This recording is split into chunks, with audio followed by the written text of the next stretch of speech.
It occurred on a Tuesday. I was in my home office finishing up some tasks when an alert appeared on our shared tablet. It was a text message, linked from my fiancée Claire's phone. We seldom use the tablet. It usually just stayed plugged in, but for whatever reason I looked over. The message came from her mother. Her mother. Any success getting him to discuss the debts? Then a fresh message from Claire, a response that appeared just as I was viewing it. Not yet, he's dodging it. But rest assured I'll convince him before the marriage. Once he clears them, I'm out. I simply gazed at it. The phrases didn't feel authentic. It was as if my mind rejected comprehending them. I operate my own design company. My whole existence revolves around specifics about how elements connect, and this single line demolished the complete framework of my existence. Out. Once he clears them. It wasn't humor, it wasn't a mix-up. It was a scheme, a chilly, straightforward, ruthless scheme. My initial reaction was pure fury. I wanted to grab the tablet and hurl it into the wall. I wanted to stride into the family room where I could hear her chuckling at some program on television and just release chaos. But then a different feeling emerged. A strange freezing composure. This wasn't a situation for yelling. Yelling is what happens when you're attempting to rescue something. This was already finished. All that remained was the destruction. I pulled out my phone and snapped a photo of the tablet display. I sent it to my email. Then I returned to the conversation on the tablet and scrolled upward. She'd been reckless, so confident that her steady, reliable fiancé would never consider checking. It was all present, extending back months, a meticulously arranged plot, orchestrated by her mother to have me settle her $150,000 in educational debt from her fine arts degree. There were messages from her mom guiding her on what to express, how to behave. Avoid being pushy about it. Frame it as our shared future. Tell him you can't feel secure until you're both free of obligations as partners. Shed a few tears if necessary. He'll feel responsible, and Claire's responses. He's so absorbed in the marriage preparations. It's an ideal diversion. I nearly feel guilty at times. He's a decent person, followed by her mom's answer. Don't feel guilty. Feel clever. This is for your tomorrow, not his. The one that truly struck me was regarding what followed. But what about afterward? It'll be evident if I depart immediately. You remain for a year. Make it appear genuine. Then you claim you're dissatisfied. You've drifted apart. By that point, the funds are spent. The debts are settled. You exit without ties. It's an impeccable strategy. An impeccable strategy. For 2 years, I believed we were constructing a future. She believed she was carrying out a theft. I shut the messaging application. I rose and headed to the kitchen. My hand remained completely stable as I filled a glass of water. She was still on the sofa. "Hey, love," she said without glancing from the TV. "You all right?" "You're silent." "Just pondering a project," I replied. My tone seemed ordinary. It was the most serene I'd ever been. She assumed she was engaging in strategy and that I was unaware of the game. She had no clue I'd just viewed the entire match, every step she intended, and I was prepared to overturn the setup. Update 1. The following 2 weeks were the oddest in my existence. I didn't challenge her. Not immediately. A challenge would result in rejection, phony sobs, and vows to improve. It would be chaotic. I avoid chaos. I prefer neat, exact, and conclusive. Thanks for all the feedback on my initial entry. Many of you suggested extending the approach, but I couldn't. Each instant in the same residence as her felt false. My approach needed to be swift and severe. First, I recorded everything. Every text exchange. I also began examining our money matters. She resided in my home. I covered the mortgage and all bills. She used a vehicle registered in my name. I handled her coverage, her fuel, our trips, our meals out. Her modest salary from the gallery was her spending cash. My earnings supported our lifestyle.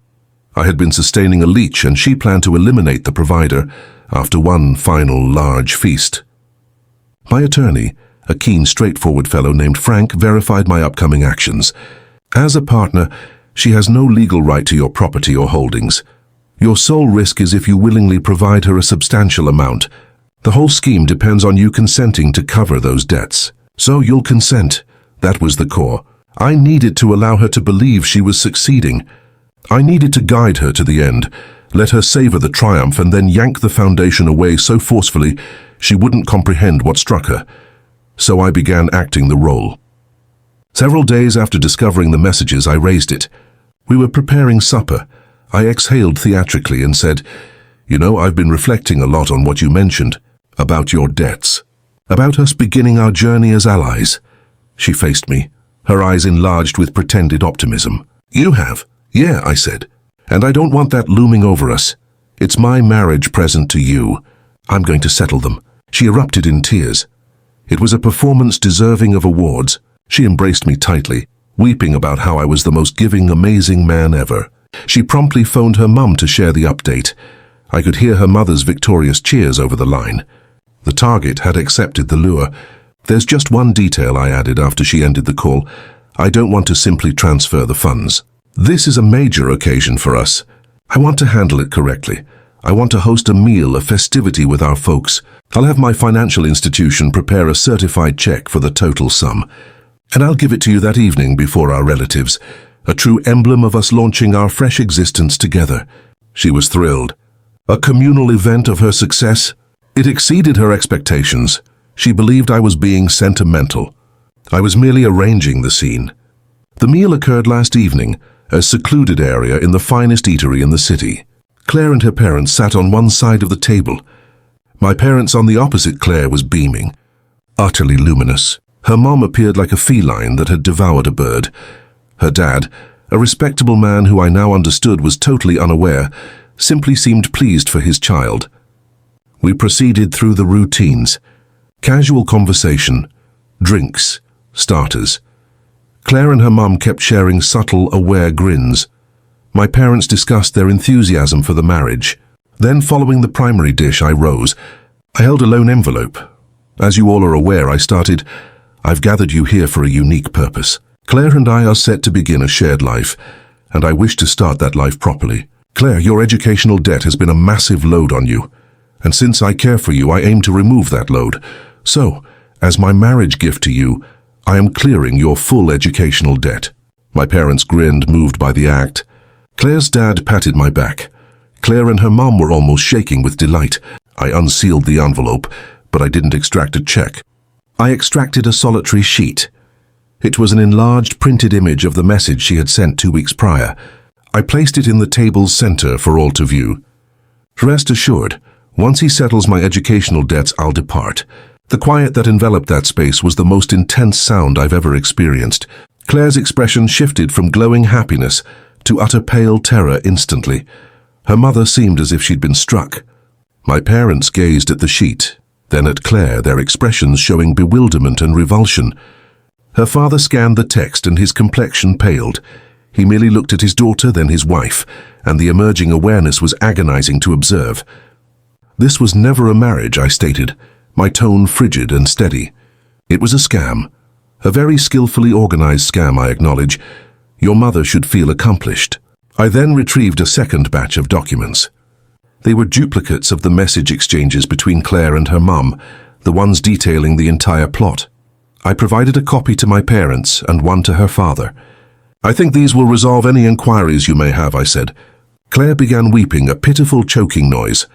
"Mark, no, it's not what it appears. I can clarify." "There's nothing to clarify," I said, interrupting her. "You clarified it all flawlessly in your messages. The marriage is cancelled. We are finished."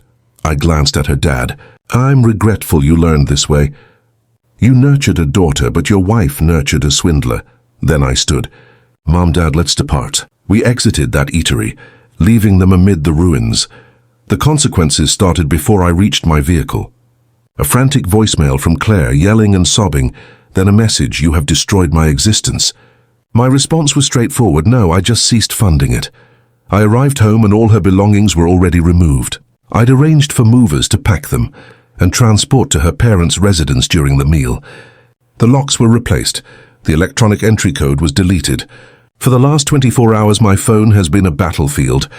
I eventually blocked her number and her mum's, but I received one final frantic voicemail from an unknown number this morning. It was her. "Mark, please," she cried. "You can't proceed this way. I committed an error, a dreadful error."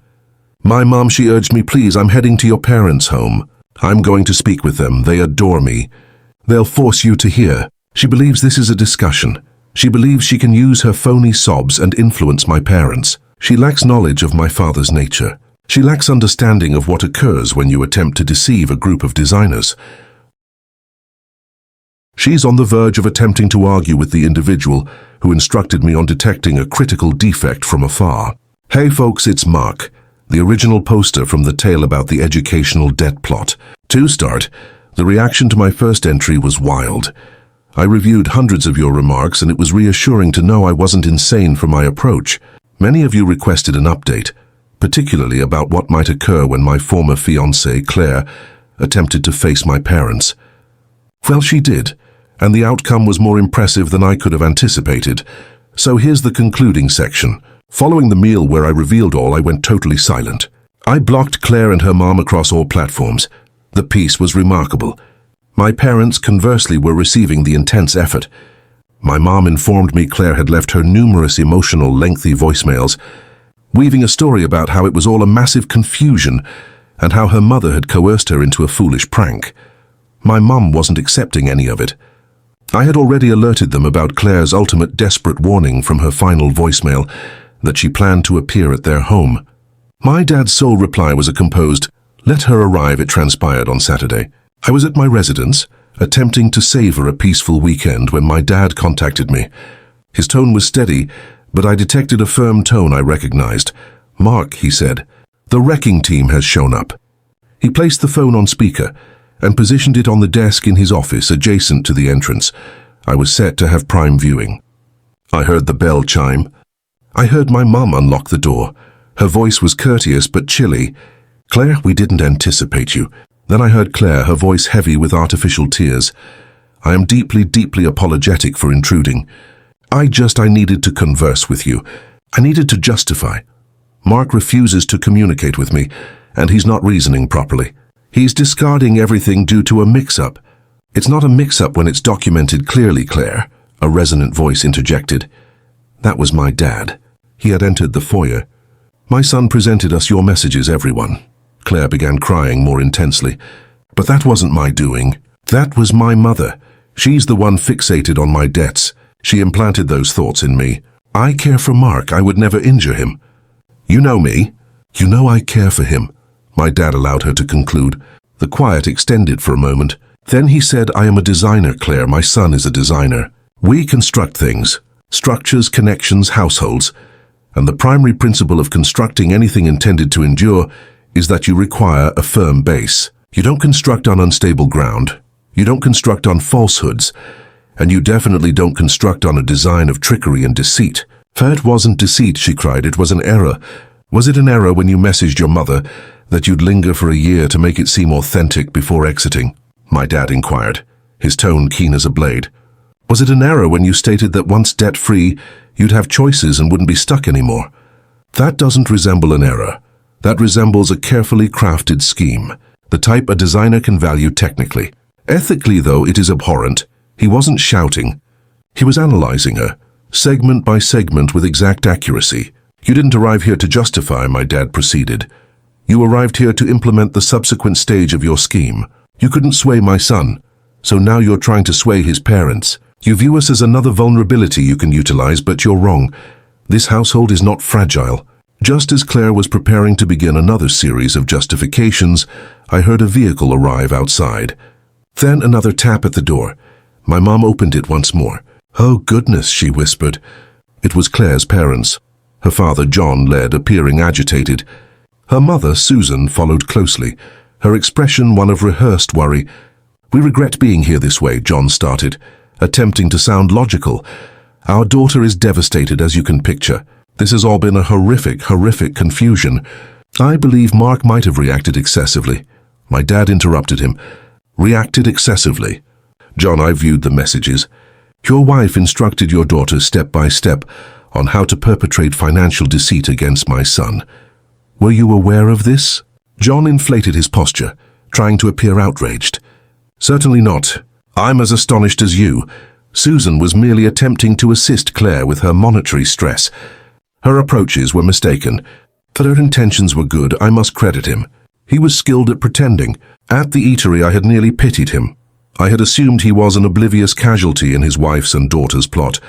But my father has been creating and bargaining agreements for 40 years. He can detect a falsehood from afar. So you're claiming, my dad said deliberately, that your wife and daughter have been organizing this for more than 6 months. And you, her spouse and parent, were utterly unaware. You reside in the same home, you share money, and you never once discussed a scheme to obtain $150,000 from my son? I am an occupied individual, John said casually. I don't involve myself in their everyday issues. I understand, my dad said. Then he struck the decisive hit. That's curious, because I took the initiative to speak with my son's attorney this morning. He was very intrigued by the legal meaning of conspiracy to perpetrate fraud. It's an engaging topic. He noted that in such instances, examiners often review a family's full financial documents, communication logs, account summaries, all of it, to ascertain who knew about the scheme. It's astonishing what a specialist auditor can reveal. The warning wasn't direct, but it was evident, and it succeeded. John's expression paled. Susan emitted a small exclamation. Now this is excessive, John stuttered, his poise finally breaking. No need to include attorneys, isn't there? My dad responded. Your daughter attempted to take an amount that could be a deposit on a property. That's not a confusion. That is major theft in elegant attire. And you, by your own statement, either knew and remained inactive, making you involved, or you were so deliberately unaware of the plot forming in your own home that it equals severe oversight. In either case, you lack ethical superiority here. He then redirected to Claire. You came to this residence seeking a supporter. You won't discover one here. You aimed at my son because you viewed his generosity as a flaw. You perceived his reliability as a chance. You are a hunter, and you are no longer accepted in this household or this family. The commitment is terminated. The bond is terminated. You will have no additional interaction with my son. If you try to reach him or us again, we will seek a protective order. Is that understood? Claire simply remained there, mute. Her artificial tears evaporated, substituted by an expression of absolute, pure astonishment. She had been so sure she could influence them. She had entered what she thought was a discussion and discovered a destruction. Now, my dad said, his tone falling to a concluding, rejecting manner, I recommend you and your relatives depart. You have much to address, I suppose. I heard the door shut. My dad retrieved the phone. Still there, Mark? I'm here, I said. My voice trembled slightly. It's finished, he said. The area is cleared. The results were even more gratifying. John, frightened that my dad would proceed and that his own dubious finances could surface, totally collapsed. He and Susan had an enormous argument right in my parents' driveway. He faulted her for the scheme's failure. She faulted him for not performing better. Claire ended up with zero. Her parents are evidently nearing separation, their own union founded on a base as corrupt as the one she attempted with me. Her father has discontinued her support, enraged at the communal shame and the danger she posed to him. So Claire is now back at her parents', in a residence in conflict with no partner, no employment that covers her expenses, and $150,000 of educational debt that remains and will always be solely hers. She didn't merely lose a partner. She lost her whole network. She risked all on an impeccable scheme, and she forfeited everything. The destruction is finished,